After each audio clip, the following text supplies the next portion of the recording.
we read until now is about the belief, the people who believe in their ability and believe that they can succeed, they will succeed. Okay. And there is a distinction between the wishful thinking and belief. We went through that. And the difference is when you believe in something, then you take action, so you think about how you will accomplish those things. And when you don't believe in something, sorry, when you wish things for yourself, then that leads to a wishful thinking. That means this just a fantasy, it's not something you are actively you want, or you are looking to find out ways to accomplish that. So let's move on now. Actually, in these modern times, belief is doing much bigger things than moving mountains. The most essential element, in fact, the essential element in our space exploration today, is belief that uh, today is that the space can be mastered. Without firm, unwavering belief that man can travel in space, our scientists would not have the courage, interest, and enthusiasm to proceed. Belief that cancer can be cured will ultimately produce cures for cancer. Currently, there is some talk of building a tunnel under the English Channel to connect England with the continent. Now, guys, this book, as we discussed, was written in 1959. So it talks about the English Channel, that belief that England with the rest of the Europe will be one day connected. That belief, it's already happened. So it's all connected now, underground tunnel, as you know already there. So that means what belief could do. Okay. So that's very powerful. Okay. Under the English Channel to connect England with the continent. Whether this tunnel is ever built depends on whether responsible people believe it can be built. Very profound. Belief in great results.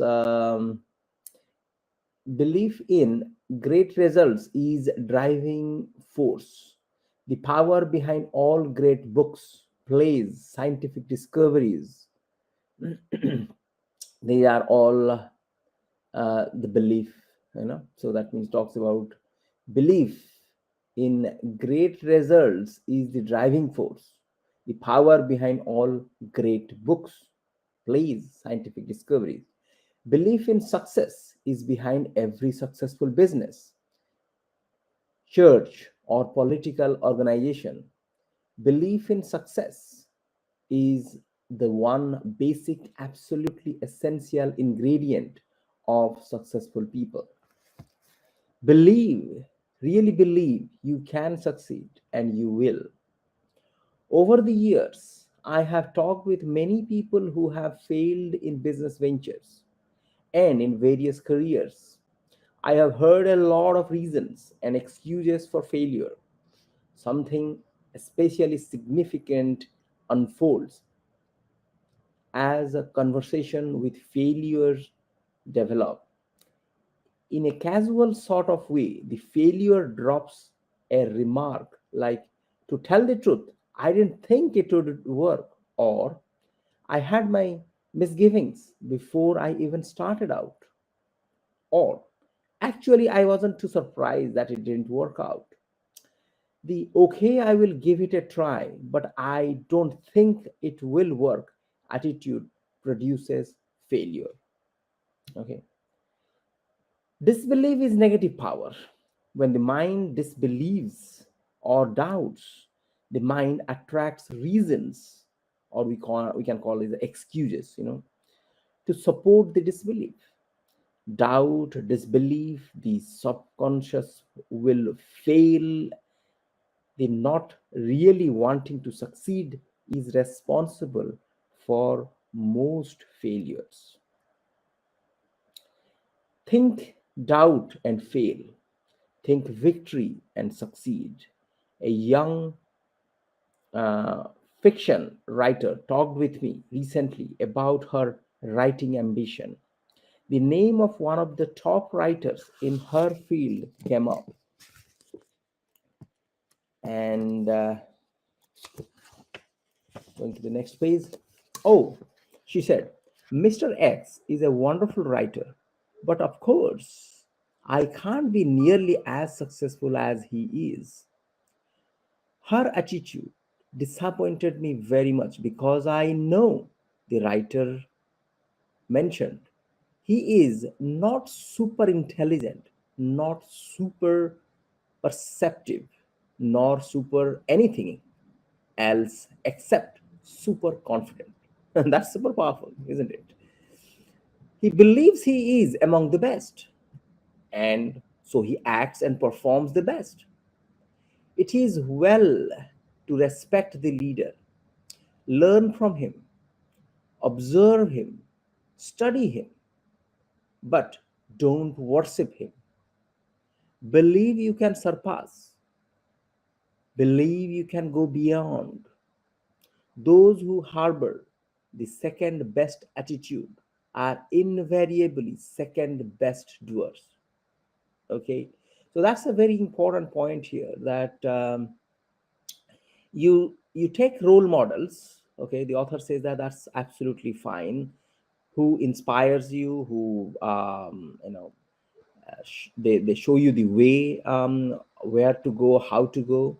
But the author says, you know but have that belief that one day you can also surpass him, or you can go beyond that person as well.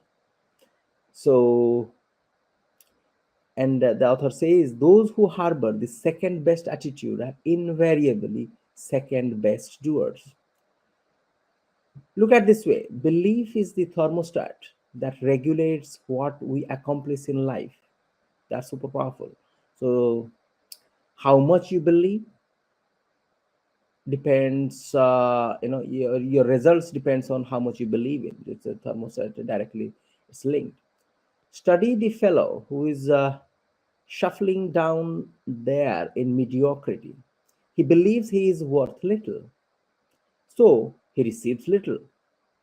He believes he can't do big things, and he doesn't. He believes he is unimportant, so everything he does has an unimportant mark. At times goes by, lack of belief in himself shows through in the way the fellow talks, walks, etc. Unless he readjusts his thermostat forward, he shrinks, grows smaller and smaller in his own estimation. And since others see in us what we see in ourselves, that's very powerful, guys. And since others see in us what we see in ourselves, he grows smaller in the estimation of the people around him. Okay.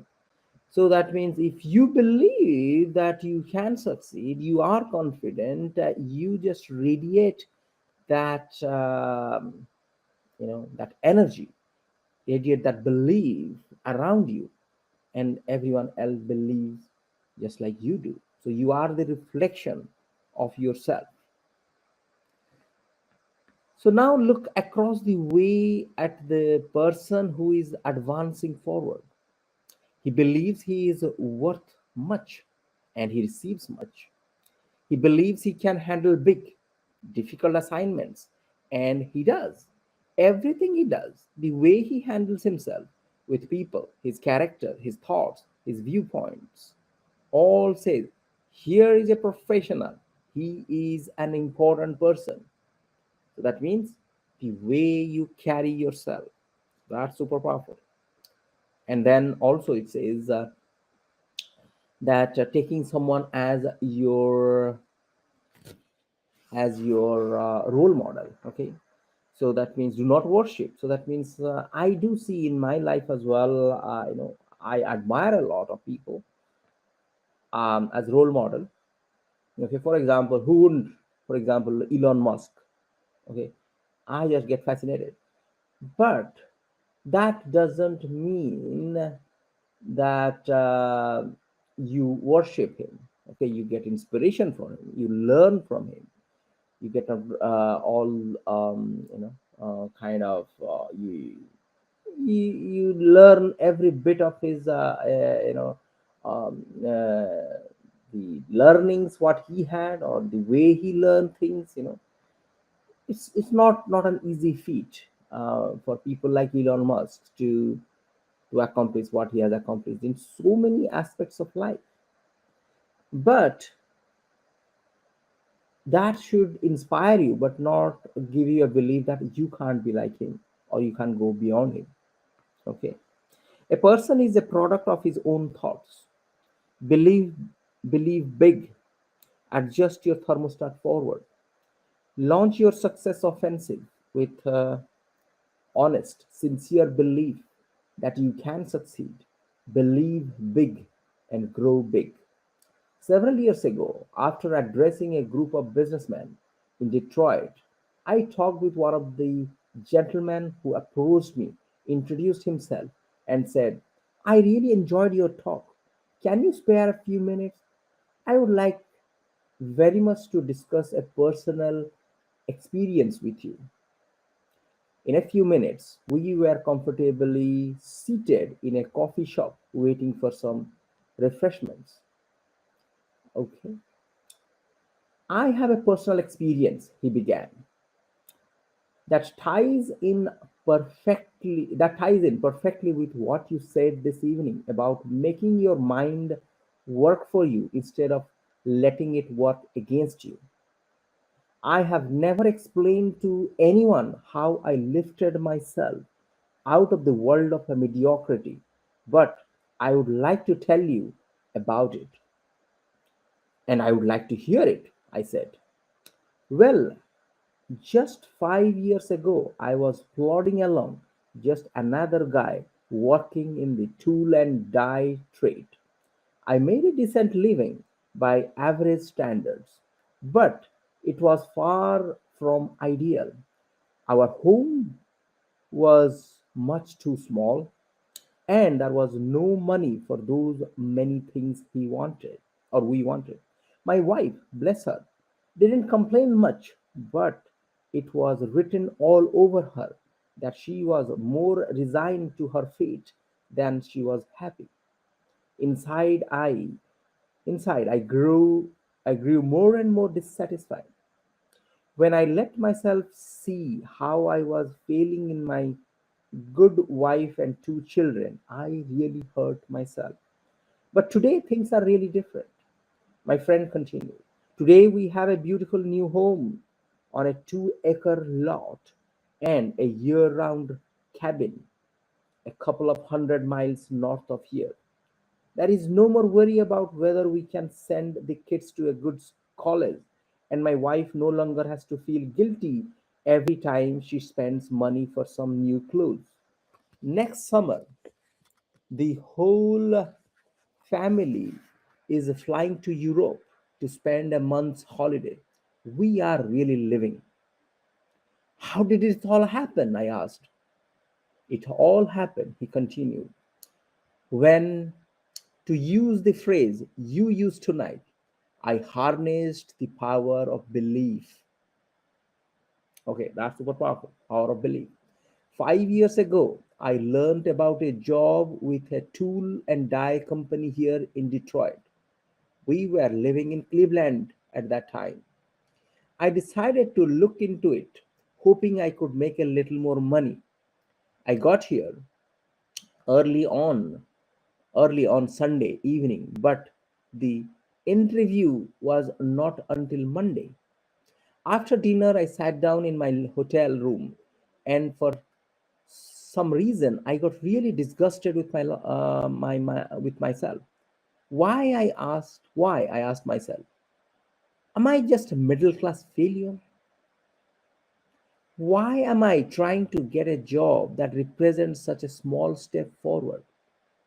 I don't know to this day what prompted me to do it, but I took a sheet of hotel stationery, and wrote down the names of 5 people I have known well for several years who had far surpassed me in earning power and job responsibility.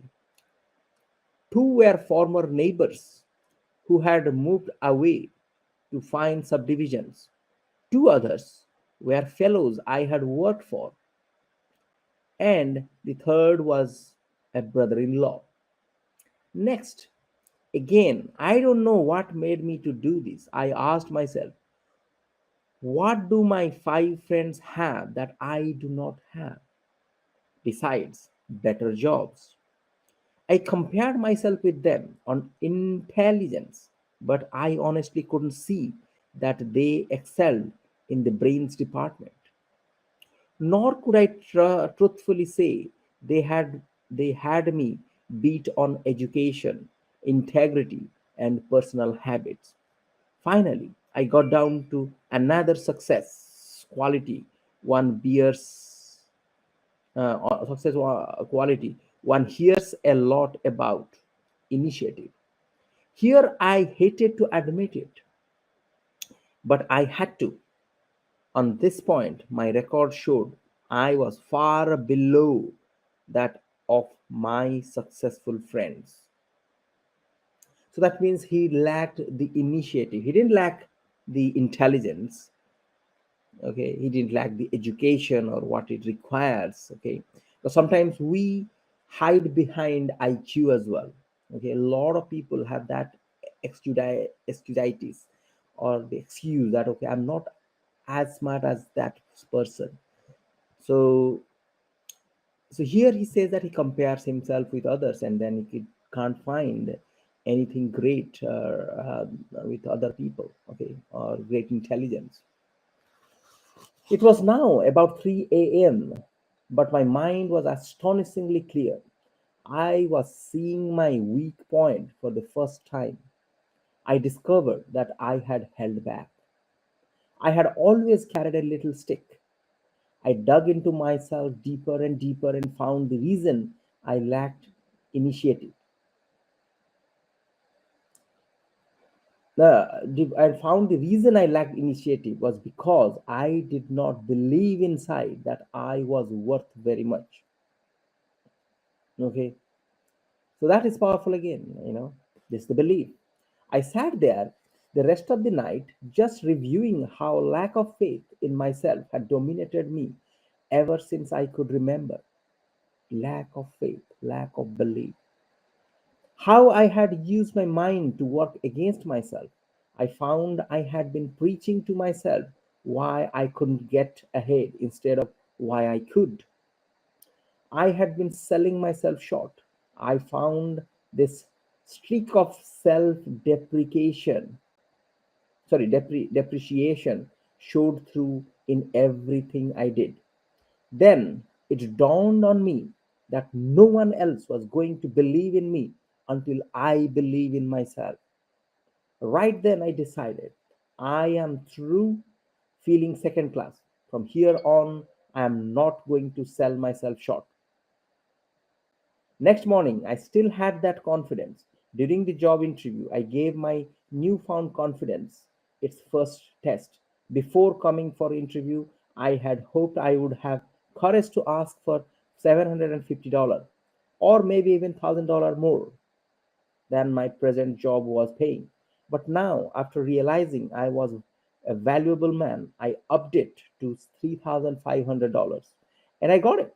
I sold myself because after that one long night of self analysis, I found things in myself that made me a lot more sellable. Within 2 years after I took that job, I had established a reputation as the fellow who can get business. Then we went into a recession. This made me still more valuable because I was one of the best business getters in the industry.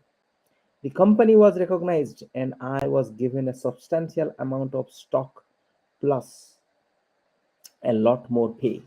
Believe in yourself and good things do start happening. Your mind is a thought factory. It's a busy factory. producing countless thoughts in one day. Production in your thought factory is under the charge of two foremen, one of whom we will call Mr. Trump and the other Mr. Defeat. Mr. Trump is in charge of manufacturing positive thoughts.